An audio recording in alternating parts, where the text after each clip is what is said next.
காட்டிய இந்திய அணி அதாவது ஃப்ரெண்ட்ஸ் இந்தியா மற்றும் சவுத் ஆஃப்ரிக்கா இடையிலான முதல் ஒரு நாள் போட்டியில் சவுத் ஆஃப்ரிக்கா டாஸ் வின் பண்ணி பவுலிங் சூஸ் பண்ணியிருந்தாங்க.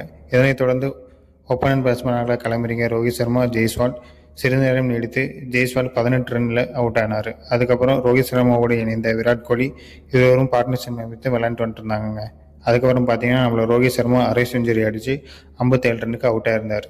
அதுக்கப்புறம் வந்த ருத்ராஜ் கெய்க்வாட்டும் வாஷிங்டன் சுந்தரம் சிறிது நேரம் நீடித்து அடுத்தடுத்து அவுட் ஆயிருந்தாங்க.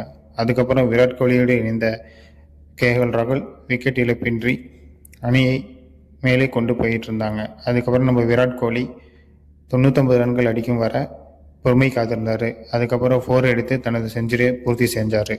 அதுக்கப்புறம் பார்த்தீங்கன்னா அதிரடியில் ஈடுபட்ட விராட் கோலி சிக்ஸர் பவுண்டரிகளை பொழிஞ்சு 135 ரன்னுக்கு ஆட்டம் இழந்தார். அதுக்கப்புறம் நம்ம கேஎல் ராகுல் அரை செஞ்சுரி எடுத்து 60 ரன்னுக்கு ஆட்டம் இழந்தார். அதுக்கப்புறம் ஜடேஜா வந்தார். அவரும் சிறிது அதிரடி காட்டி 30 ரன்னுக்கு ஆட்டம் இழந்தாருங்க. அதுக்கப்புறம் வந்த ஹர்ஷித் ராணா மற்ற வீரர்கள் அடுத்தடுத்து விக்கெட் இழந்திருந்தாங்க. இதனால் சவுத் ஆஃப்ரிக்காவுக்கு 350 ரன்கள் இலக்காக நிர்ணயிக்கப்பட்டதுங்க. பின்னர் களமிறங்கிய சவுத் ஆப்பிரிக்கா அணிக்கு ஆரம்பமே அதிர்ச்சி காத்திருந்தது. கேப்டன் மார்க்ரம் 7 ரன்களுக்கு ஹர்ஷிப் பந்தில் அவுட் ஆகி பவுலிங் திரும்பினார். பின்னர் இறங்கிய ரிக்கால்டன், குவிண்டன் டிகாக் அடுத்தடுத்து ஹர்ஷத் ராணா பந்தில் டக் அவுட் ஆகினர். பின்னர் வந்த மேத்யூ பிரஸ்கி சிறிது நேரம் நீடித்து 72 ரன்கள் குவித்தார். பின்னர் டோனி டி 39 ரன்களும் டிவால்ட் பிரூஸ் 37 ரன்களுக்கும் ஆட்டமிழந்தார். பின்னர் வந்த மேக்ரோ ஜான்சன் அதிரடி காட்டி 9 பந்துகளில் 70 ரன்கள் குறித்திருந்தார். பின்னர் வந்த கார்மின் போஜ் 67 ரன்கள் 51 பந்துகளில் அடித்திருந்தார்.